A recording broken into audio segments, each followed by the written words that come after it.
Here it is. So hello, dear students. Today we start our first lecture on the course, which is complex. So my part as the lecturer is to get you acquainted with the contrastive typology of the English and the Ukrainian languages. My name is Tatiana Suvorova, and I'm going to do that together with my colleague, Natalia Petrovna, who is delivering the second part of that complex course, which is devoted to historical problems. So what's the difference between that and what is the structure of that course and why you have two lecturers? I will explain you right now. Just I will move our faces a little bit in order I could see the panel of, okay, seems to be here. Well, so here it is. First of all, concerning my part, you are going to use some literature, of course. Basic one you can see on the screen. And here they are nice, but there's a lot of information, of course, and most of they concern historical part of the language. Mostly English language, yeah, and you will compare languages of different groups, but mostly with the attention to the Old English language, its structure, Middle English language, and so on. And for that reason, you will use something of that. And for our part, together with me, I will send you the link to that manual. It is a contrastive grammar theory and practice. Here it is a very nice manual where we can find all the necessary things to prepare to the exam properly. Well, what you can also find like supportive material for your presentations or whatever. This book by Volkova, and it can be useful as well. So the structure of the course. So generally you will have 14 hours of lecture on my side and 14 hours of lectures on Natalia Petrovna's side. The same concerns the seminars. So 7 seminars with me and 7 seminars with Natalia Petrovna. And it means that you can finalize our course by successfully passing 2 parts of exam, the part with me and the part with Natalia Petrovna. So pay attention to the fact that the part with me finishes earlier and is included into the final exam, usually provided by Natalia Petrovna, and she is responsible for collecting all the points. Yeah. So on my part, you can collect 50 points maximum and 50 points on Natalia Petrovna's part as well. So, but we will finish a little bit earlier because during the exam, you are going to write only so the part concerning the historical problems of the English language and Ukrainian. What concerns our meetings, so it's better to pass everything before the exam and decide all your situations may be problematic with me during the course and meetings. Well, so let's start because could you switch off your microphones, those who are with, because we are doing recording and it disturbs a little bit. Thank you. Well, here it is. You can see that we start with contrastive typology. It is the topic today's year. It aims types, various typologies, and so on. That is what we are going to discuss, and mostly the terms today. Okay, so I have applied that picture in order to illustrate the word contrastive. So, do you understand the meaning of the word contrastive? What is that, contrastive? Can you put down some ideas into the chat? Contrastive. Of course, from that drawing you can understand. So that it is what? Could you put down some ideas. I will read and have an idea whether you know what it is. Contrastive. So in my illustration, it is the contrast of what? What do I contrast here? What's your idea? Colors. Okay. Yes, very nice. Very nice. Colors. It is the colors that I contrast because visual, perception, it is that at once we can understand, and so without any words, because words, when we use words, of course, we apply to some knowledge and so on and so forth. And if you don't have them, and I'm not sure that you have enough of knowledge to, for example, apply to something, to some definite issue, so then so it's useless. Yeah. Well, while using the visual effect, it everybody sees and everybody at once perceives. Yeah, expressing difference between two things. Thank you very much, Dasha. Yes, very nice. Look, I use white, black, and red colors. And by these colors, I play on contrast. The same in languages, of course. We're going to contrast with you the Ukrainian language and the English one.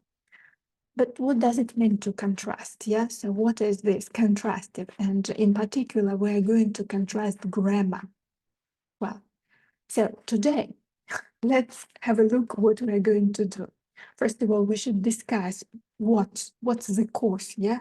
Why should we contrast generally these two languages? So the object and the subject of contrastive typology, aims and tasks.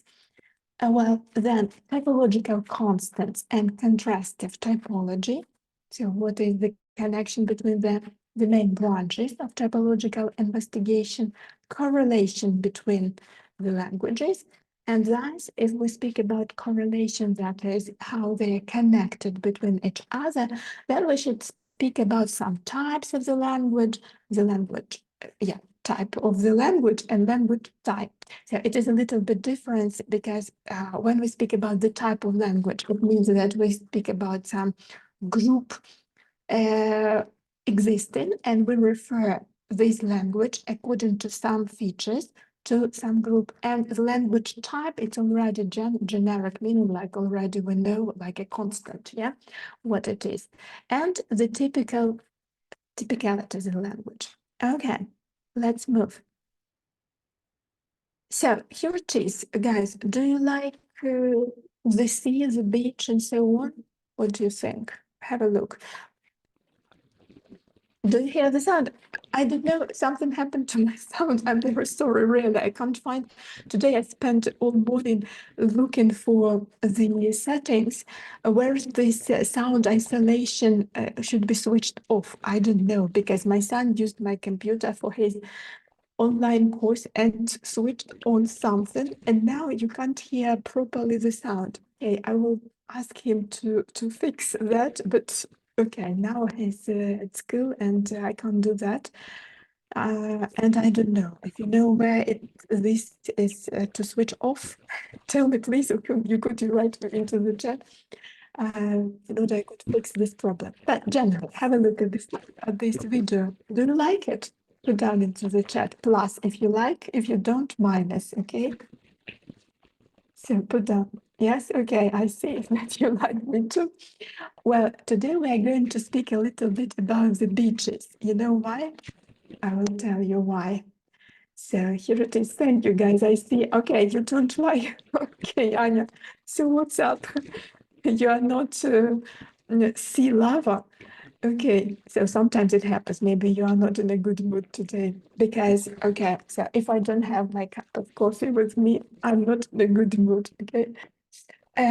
Yes, maybe you too. Or maybe you like just mountains. Well, but thank you for your reaction. Have a look.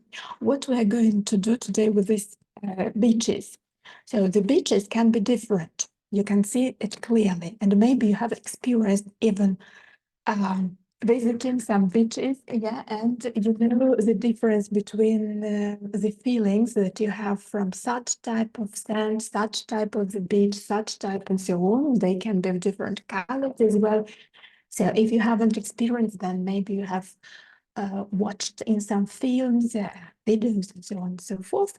But generally, I think that from our background knowledge, you know that beaches can be of different types. And the same the languages. That is my today's metaphor for you to explain why we contrast and why this typology generally exists. So generally, if we see these like three pictures, they illustrate different beaches. So we understand that people, they have generally collected those pictures, compared them, and classified, yeah, and put them in like table, yes, yes, of data that beaches can be of such type, such type, such type, and so on. And they're different by color, so some parameters, by size of, yes, of these pieces that compose the beach, and so on. So different by structure, by material, and many other things. Well, so the same with the languages. We compare things in order to classify them, and not only to classify, but then use this knowledge. What for?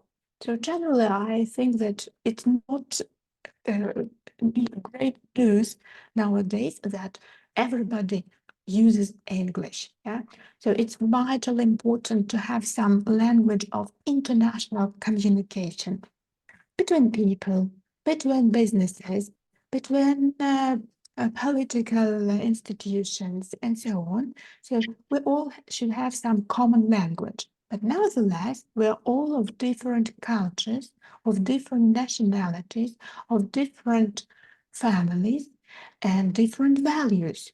And this everything is reflected in our languages. That is why we speak about the mindset. And while um, I'm sorry, my French substitutes my English. Okay, so the first words French appear and then English. Okay, so now I translate from French to English. Um, acquisition, sorry for that. Acquisition of the languages, it is what we should take into consideration. So now you learn English and you learn the mindset and culture, because you know that the Ukrainian culture and the Great Britain culture, the USA culture, they are all different.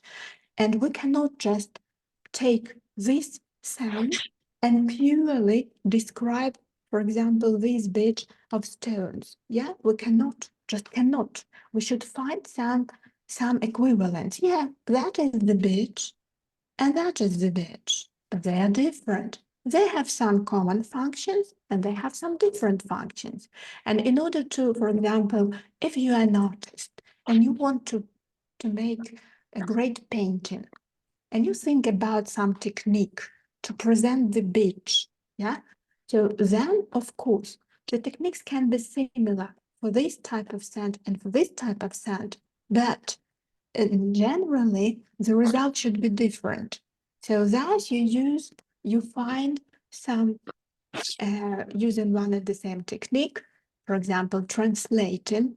And when we speak about languages, yeah, we use the same techniques while translating, for example, from English to Ukrainian, from English to German, from English to French. That is why we have these dictionaries, for example, Google Translator and other translators. They work on the same principles, but nevertheless, we should have some knowledge about culture, about combinations of those techniques, which give the maximum effect to transmit our thoughts and ideas. For example, as the artist transmits thoughts and ideas and images on the paper or on something that is used for presenting the picture. the way we do with the texts and with the speech when we translate. Yes, so we find some equivalents. Well, to be efficient in that, as far as you are linguists and philologists, of course, you should know the most efficient method. And for that, we need to know the structure of languages and know where they are common and in which cases they are different and what can be used to make these gaps less vivid between languages and to find some equivalents, proper equivalents, to be efficient in our profession. So you can see that generally, if we compare languages, and that is what we are going to do with Natalia Petrovna, while learning the languages historically, we are going, so that is, I have presented to you to show that nevertheless, that we speak of, for example, here it is, maybe up to here, about Slavonic group of languages. Then we can speak about Germanic group of languages, and we can speak about Romanic group of languages. No matter, they all have something in common. Just compare the things, yes, and we have something in common, but of course a lot of things are different, because if we speak about Slavonic group of languages, Slavonic group of languages, and Germanic group of languages, then certainly they have some differences as well. Well, so then what should we do? Yeah. So generally, when we speak about comparing the beaches, the stones on the beaches, these particles of which they are composed, or if to use this metaphor to speak about the languages, so then we compare words, structures, and so on to find some regularities, first of all, because if we find something that is repeated, then we understand that it is a rule, yeah? And there are also exceptions, for example, singularities, that show that these are exceptions of the rules. And then we understand, okay, while comparing English, why is that so difficult nowadays to learn English properly and quickly? Because many people struggle learning English and saying, okay, it's impossible to learn. I've spent I don't know, 11 years of school, yes, and no nothing. I spent 5 years at the university while studying, for example, economics, and there were some classes of English, for example, twice a week, but I still don't know English well. And for example, now doing the individual courses, the person still suffers and says, okay, it seems that all my life I will be learning this English and won't learn it, yes, still, at my 80s. But, well, um, that is so difficult because nowadays, because when you learn and you know about these regularities historically and understand why is that today, because with me we will compare only modern languages, English and Ukrainian. With Natalia Petrovna, you will work with a historical perspective from old stages to middle-aged period of the English language, maybe touch upon a little bit modern version. Well, that is because the written form preserves historical development of the language. And when you know this, yes, we will learn these rules, what happened historically and how everything changed and what were the rules of changing, you will understand that English is not that difficult. That oral presenting of the English language, it is modern version, and they do not correspond, okay? Because as I mentioned, the written version, it is conservative and preserves the stages of development of the English language, the same Ukrainian, but Ukrainian a little bit more flexible in reflecting the changes, and we have really a lot of reforms that react to pronunciation and to modern tendencies, while English, no. The same French, for example, they have written forms of those languages. They preserve their history. That reason in English we can pronounce one sound, but in a written form it's several letters. Yes, and so on. So once you learn that, it's clearer for you. So what is the language? What is the structure? How it functions? What are the regularities? What are the singularities? Why they have appeared? And then by comparing with the Ukrainian language and the peculiarities in it, you will be successful in interacting with these two languages, okay? So then we're speaking about, first of all, different languages. Yeah, we can, when we generally learn and contrast, yeah, contrast, so find these differences. The two languages, we speak about the cultures. So von Humboldt, who was an outstanding German scholar, he mentioned that, yeah, in the 19th century, the different languages are not different designations of the same, they are different views.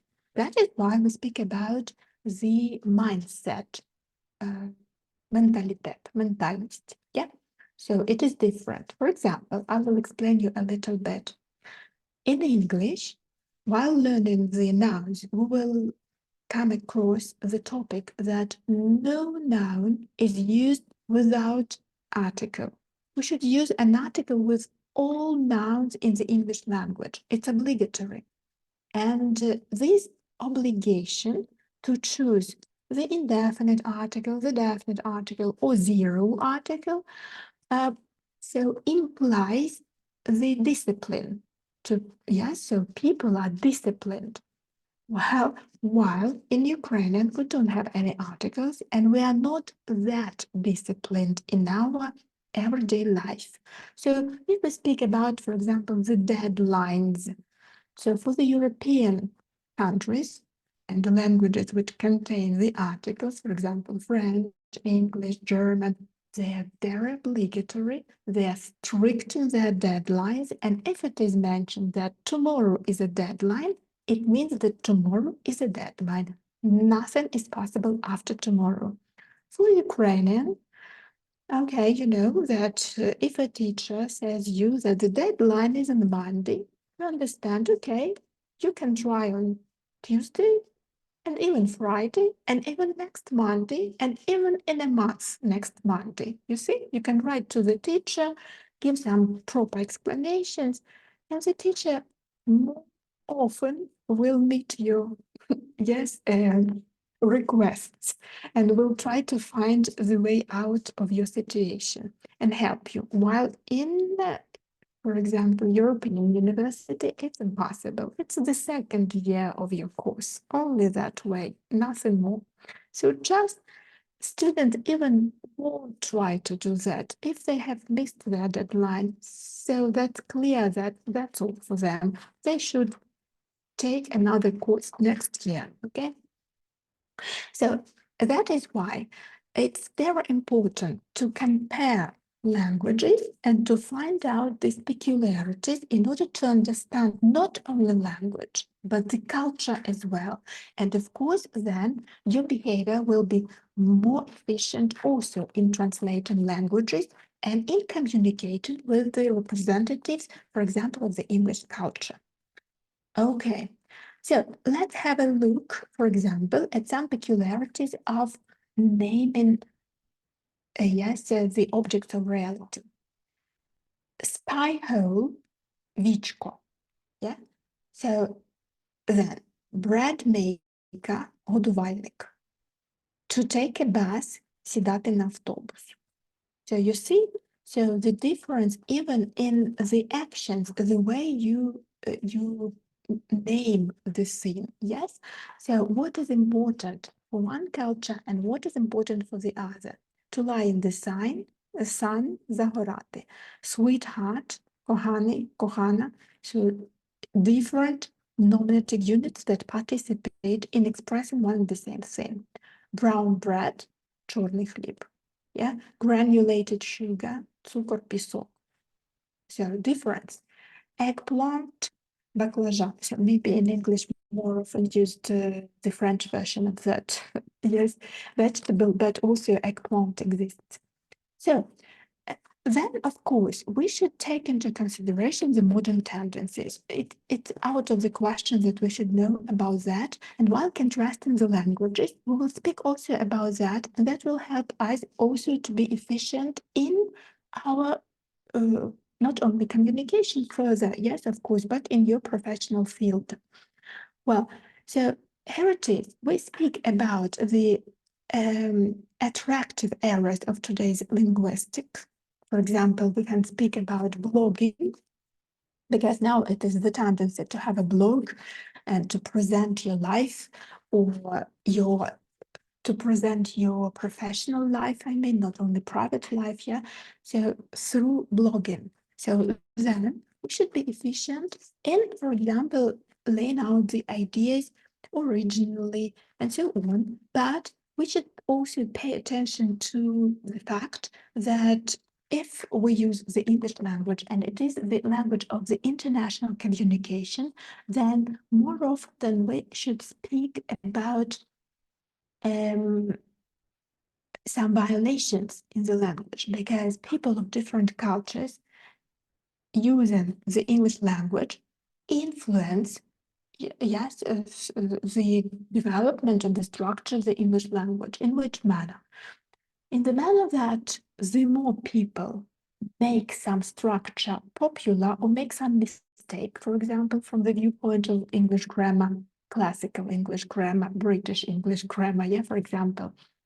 But the more people do that, the more it becomes a norm and becomes a rule and becomes proper grammar then, you see, because grammar is like agreement that this should be used like this in this language. So it means that this agreement can be changed. For example, in Ukrainian, you know that with this tendency to ecological tendency of language, yeah, to make it purer and make it more maybe authentic.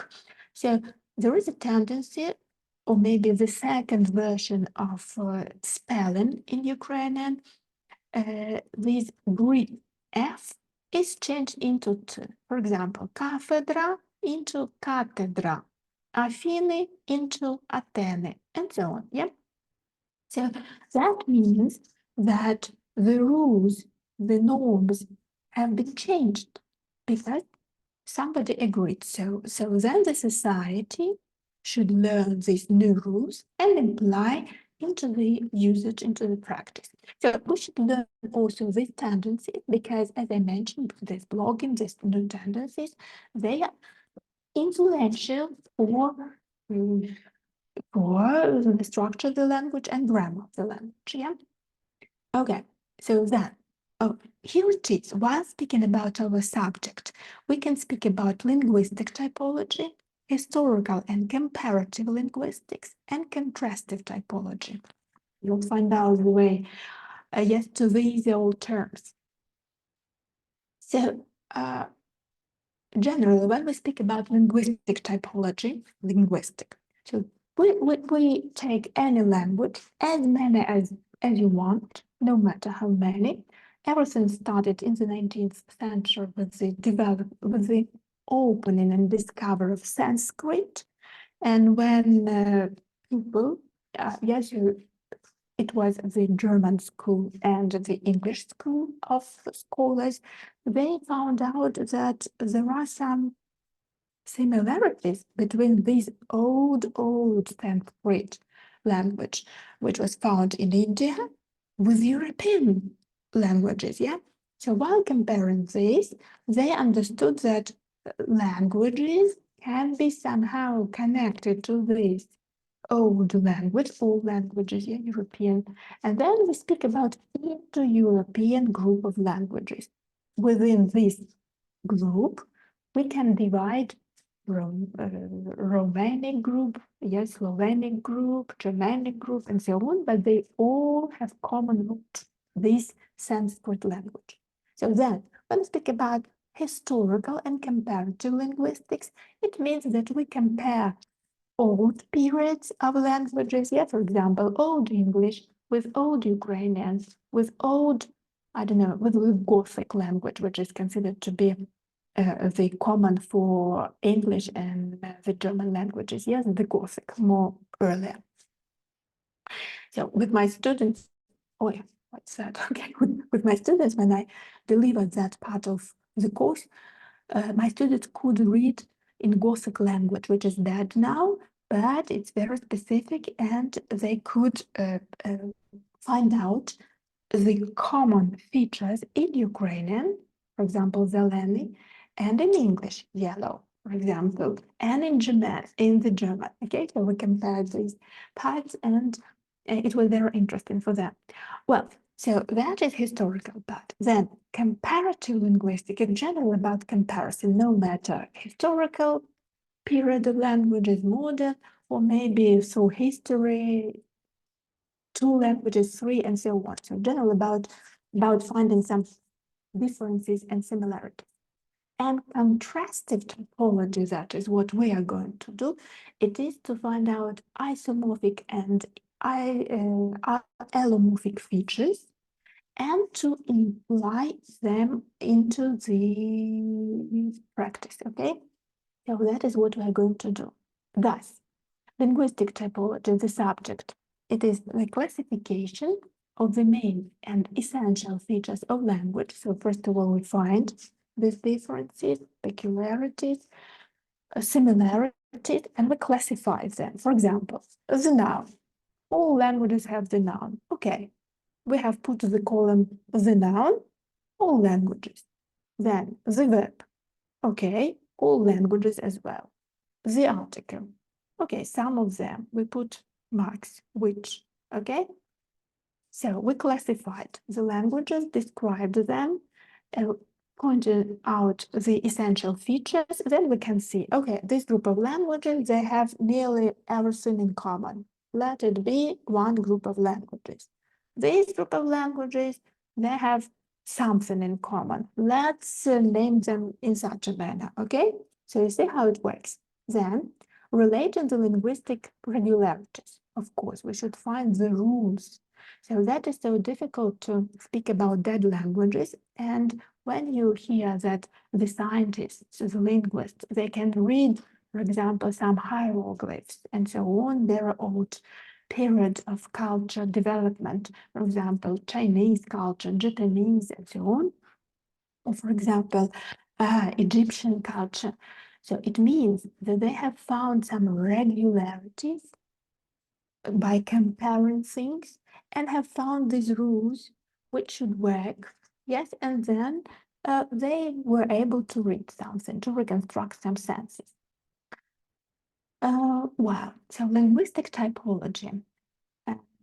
As I mentioned, while we have structured everything, we have the picture of all the languages, nouns, verbs, articles, adjectives, and so on, what they have in common. So we classified them into several groups, okay? So it's easier because for some group of languages, we have some common group of rules. For others, okay? And then it's easier just to find out how to correlate between languages, for example, for the interpreters, for translators, because then they understand quicker the principles and they can quicker find out the proper translation and so on. Okay, so then what is the aim? Of course, to provide the classification of the language of different types, irrespective of their genealogical relationship. So it means that we can compare, for example, the Ukrainian language, which is Slavonic, and the Germanic group of languages. It's not that we can compare only Slavonic group of languages because they have a lot of in common. No, that is because we speak some features, universals, that are typical for all the languages. On the basis of this, we can do some analysis of those languages and make some conclusions. Well, thus, we speak about thus, so the continuum, because many students from the previous course, that's my words that I use very often, asked me what is that, and they asked me at the end of the course already. So they listened during all the lectures and all the seminars this word, and then asked me finally before the exam what it means. Well, here it is. The language types, so they have some dominant features, as I mentioned. For example, not all languages, as I mentioned, have articles. Yeah. Or, for example, all languages have nouns and verbs. But, for example, these nouns and verbs that are connected into the sentence to express time reference, whether it was the past, action, present, future, and so on, it appeared by comparing that some languages of some tribes, they do not contain the expression of the future. They do not understand what it is. They don't have this future, you see? Or, for example, we as Ukrainians, as our nationality and mindset, we view future as something ahead and past as something back. But in many cultures, vice versa. Because future, that is what you cannot see. That is why it is back. And past, it's what you can see, and it is before you. So these peculiarities will help you to understand why in one languages we have, for example, the table, the word table.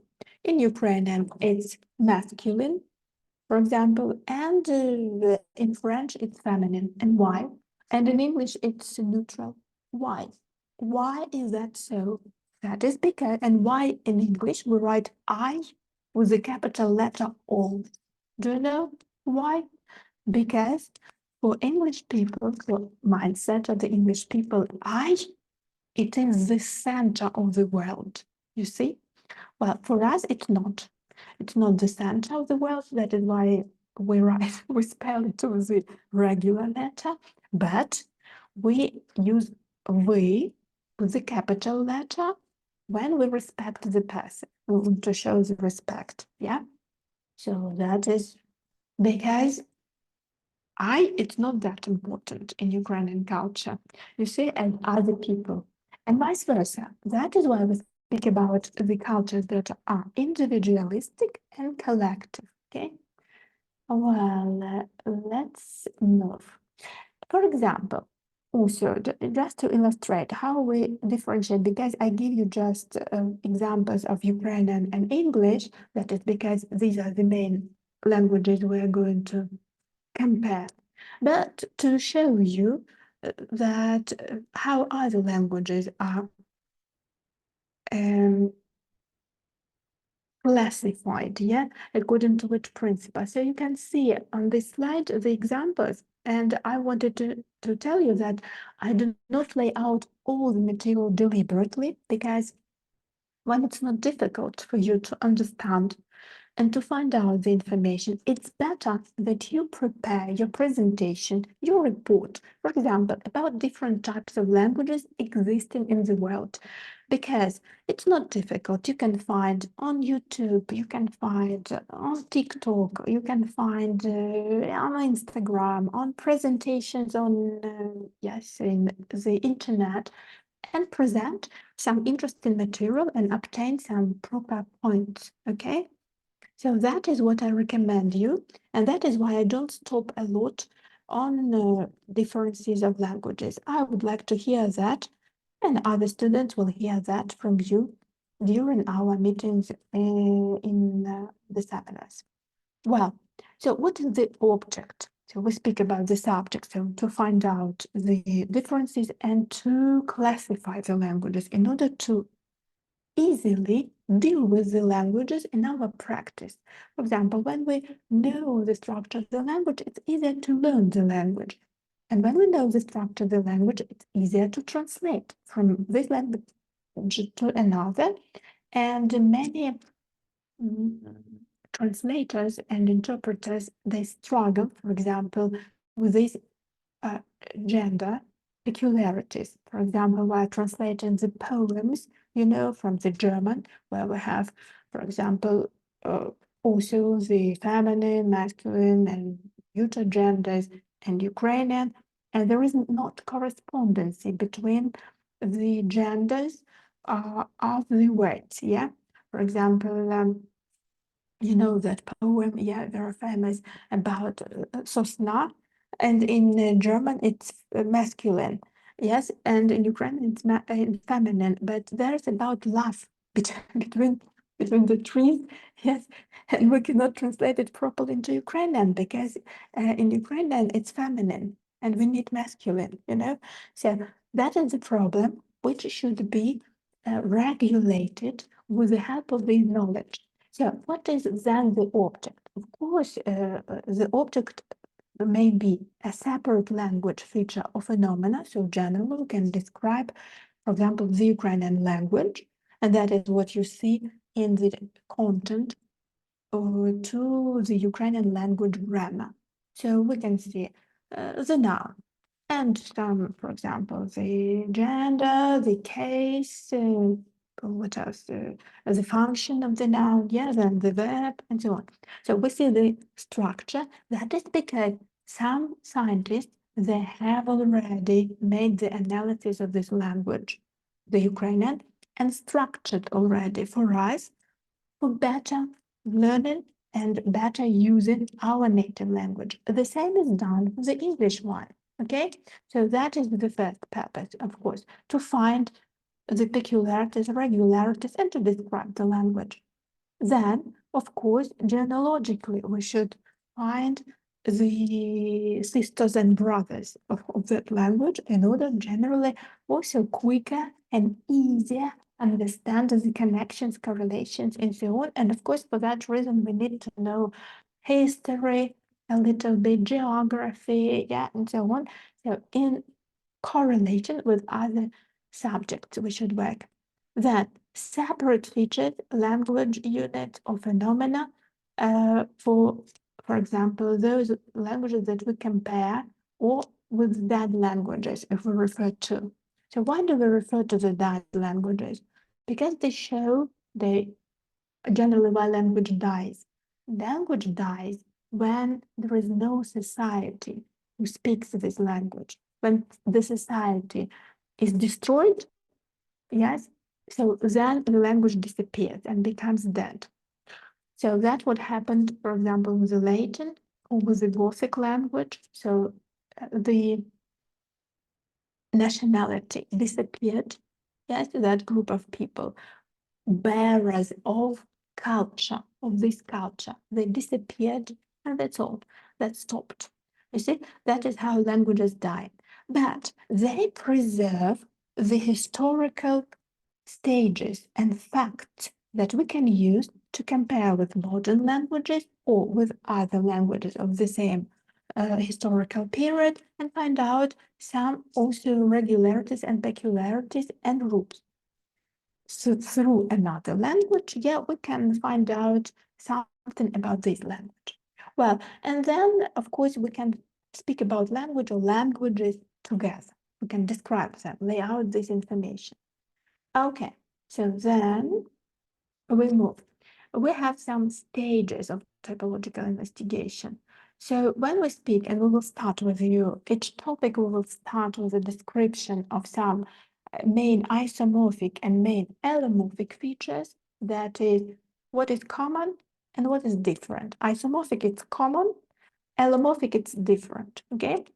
Between the languages, we will speak about classifications, why they look like this way or another. Because, for example, if we speak about English, we speak about the article. If we speak about the Ukrainian, we don't speak about the article. But when we speak about the English and Ukrainian, as far as they have derived from one language, Sanskrit, they have, of course, something in common that has disappeared already. For example, in Ukrainian, we had once singular, plural, and to express two, something two, okay? these gestures I shouldn't use in order not to have this balls on the screen.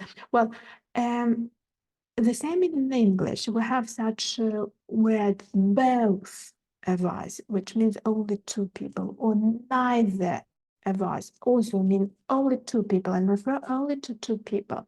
In Ukrainian, у нас є сини і є мати, specific word with its specific conjugation.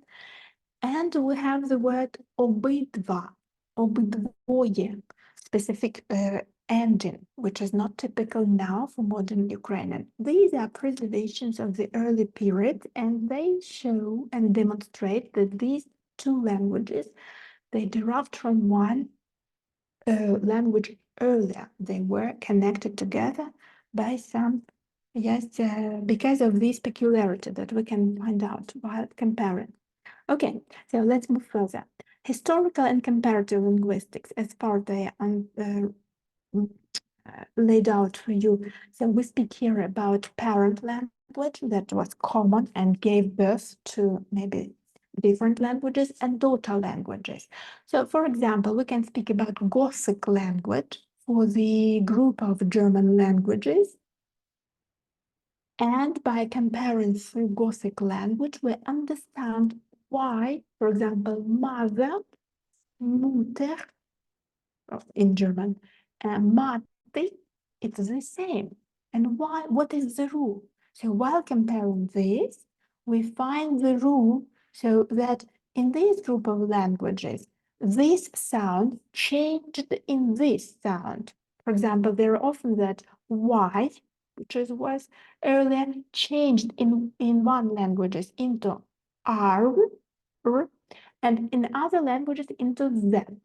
And knowing this, we understand that these are, for example, two the same words, one with R, the other with Z in the root. You see, that is what helps us to find out so whether we know the father language, mother language, and daughter language that appears from that, derives.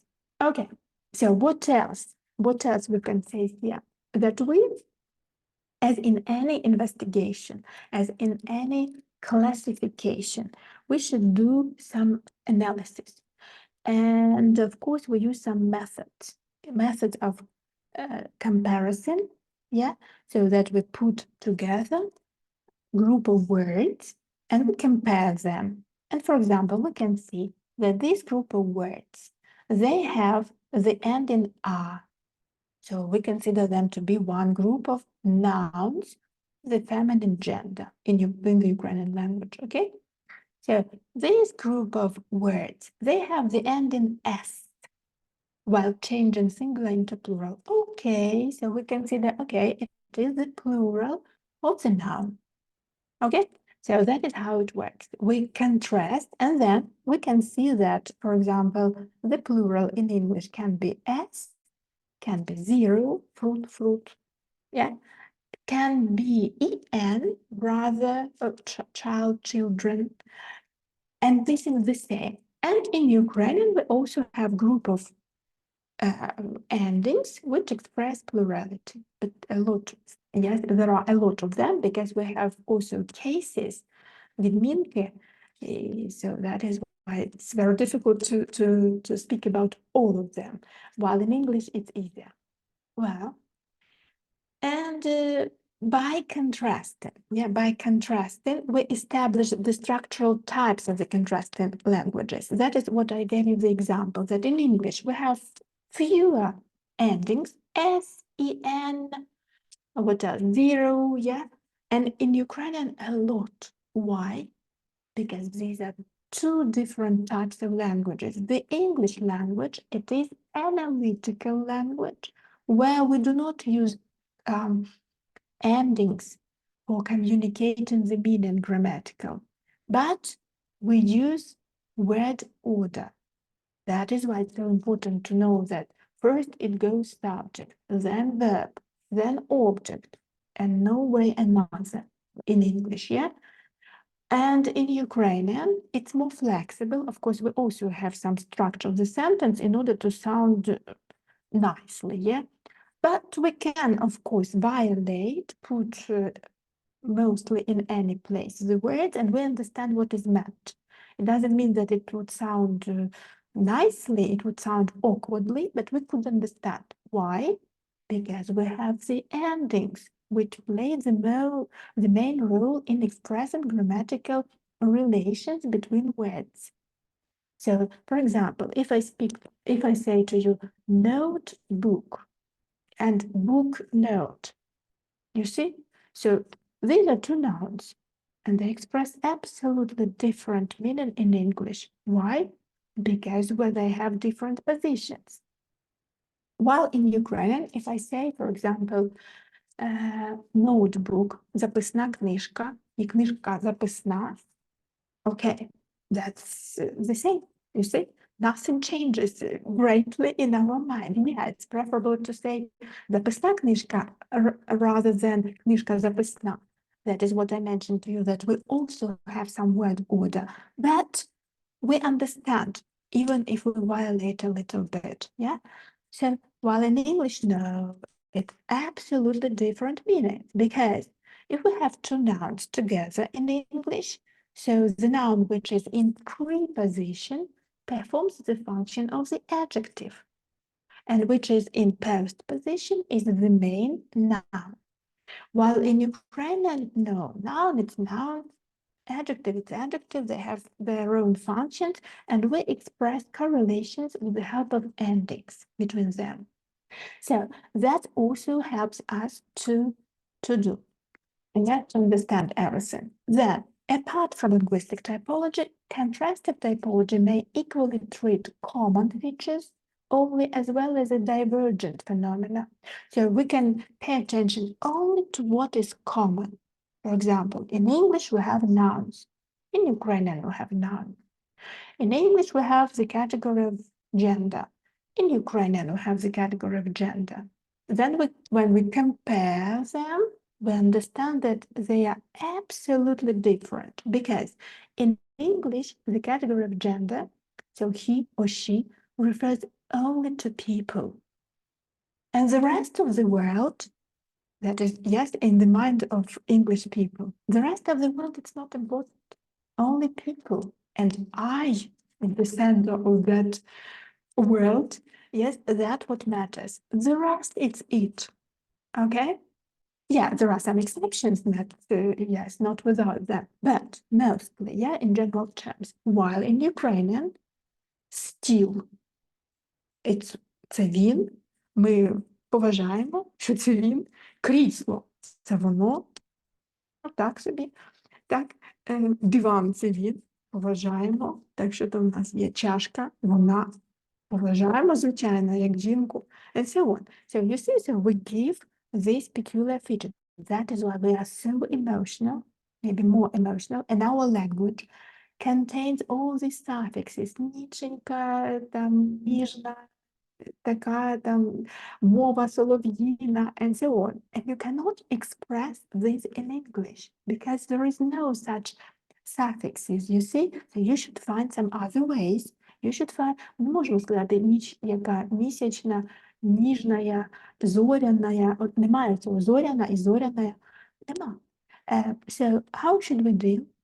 We should know the structure of the language, we should know the culture, we should know the grammar, and we should know the peculiarities, how people in English express their emotions.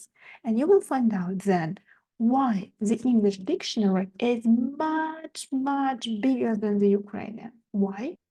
Because they contain more words, precise, to express some precise quality, very narrow meaning, while Ukrainian word, one word, can express a lot of meaning, very, yes, a large scope of meaning. Okay, so it is, so you can find everything there, yes, because you change the suffixes and you change already shades of meaning. For example, ніс, носик, носище, носяра.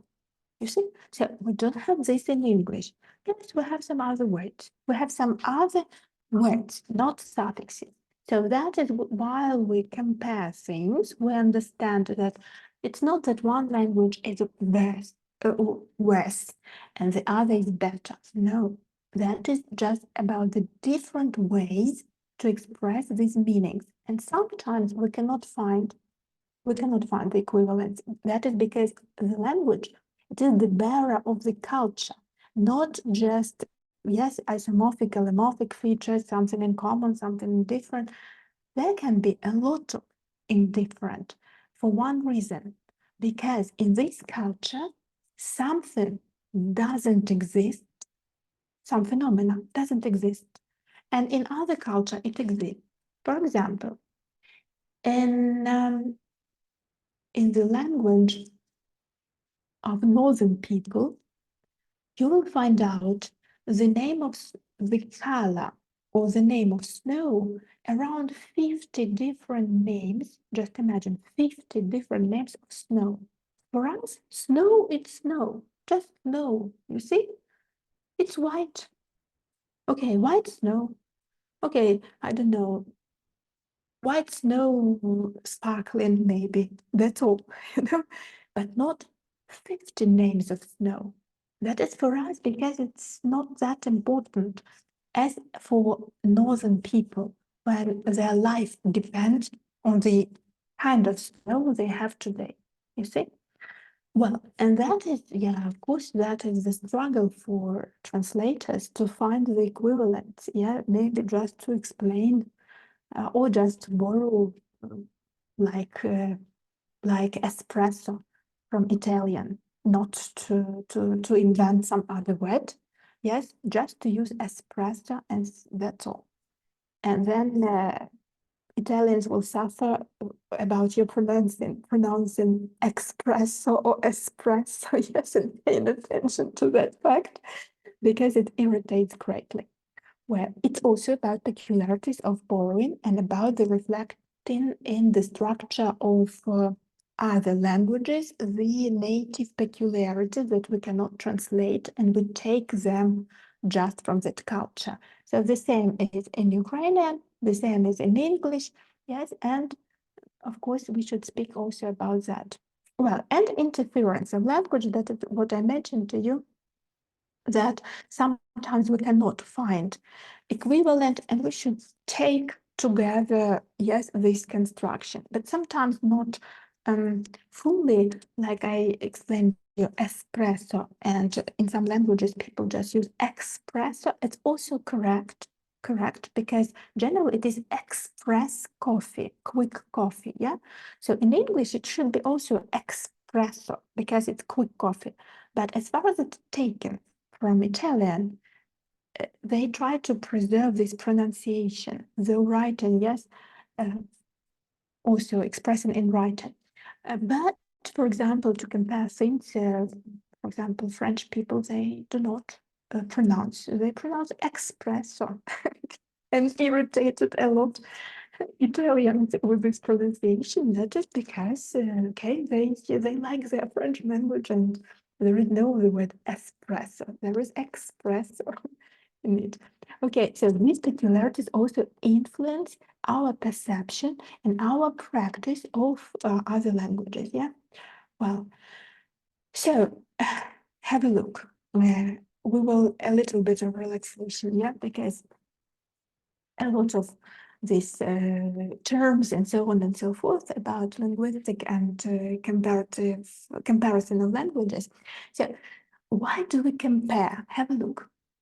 Any language, so we can compare and take one language, yeah? When we speak about contrastive something, then we compare at least two languages already. But once we speak about typology, so first we should learn one language properly.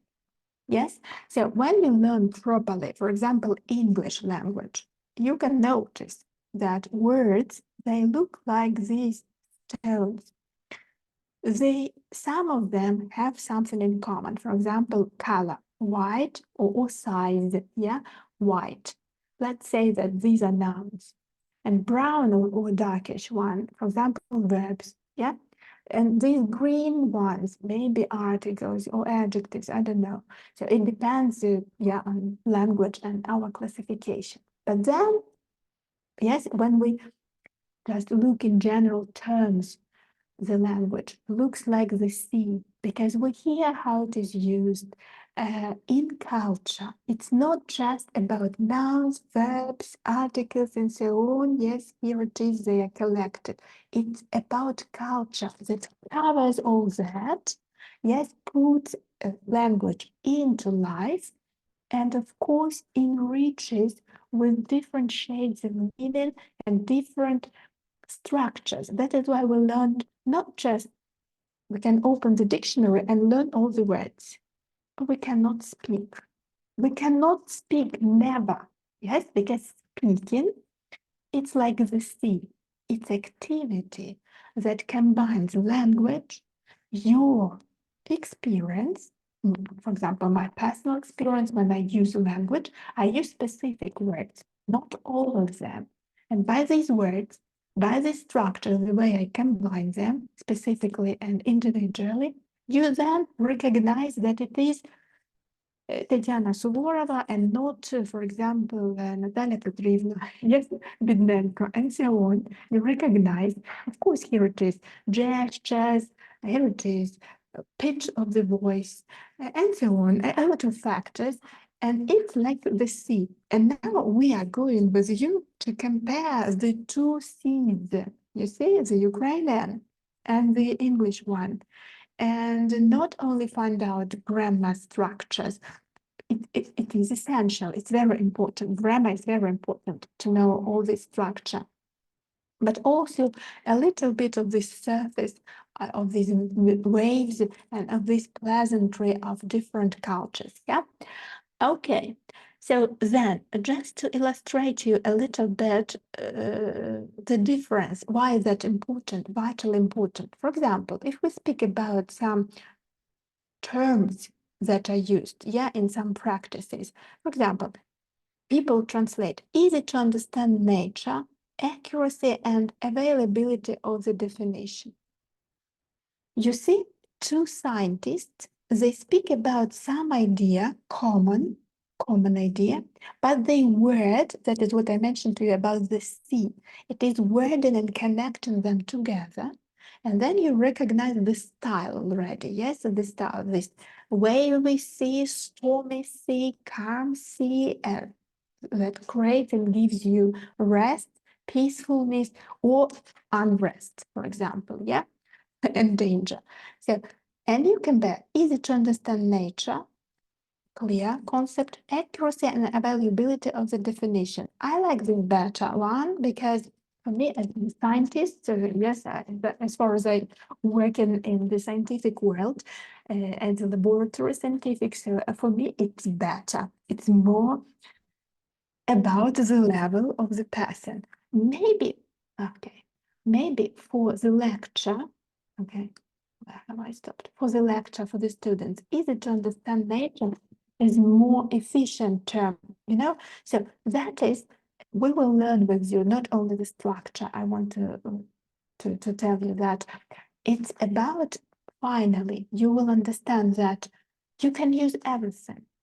You can combine everything together, create your own sea with your own waves, your styles, and so on. But you understand that you change your style.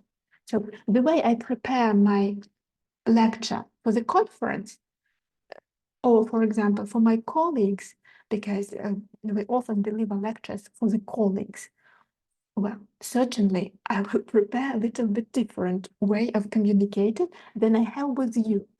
That is, because it's not about so my being high level, low level, and so on. Yeah, as a teacher, it's about being convenient and being useful in this surrounding. And that is for you after our course to learn to be efficient and convenient for some purposes, because each purpose requires a different types of realization. Yeah.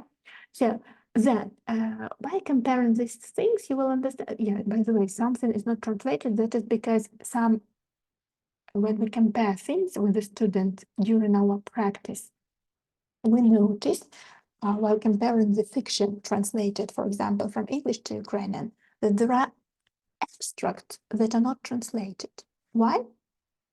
Because the translator couldn't find the equivalent, because the translator didn't learn grammar properly. You see, that is the point I will tell you. And sometimes the translation is the opposite meaning. That is also because the translator didn't learn grammar properly. It's all about grammar, because words, it's not about speech. We can learn the dictionary and we cannot speak. We should learn how to combine and how the noun, verb, adjective, article, and so on, how they communicate with each other to create something, to present some idea. It's not that we can any verb combined with any noun. No, unfortunately not. And we should learn that to do. Well, guys, so I was happy to see you here, today. A lecture we should finish. Let me find the last slide, somewhere. I know that there is some function to find the slide, the last one, yes. Well, thank you for your attention. We will work and discuss peculiarities during the first seminar, and then it will be easier for you because you will understand my requirements to your preparation after the first seminar. And yes, I wish you to have a nice and productive day. Thank you very much. See you during the seminars. Goodbye. Thank you. Goodbye. Goodbye. Thank you. Goodbye. Bye-bye. Thank you. Bye.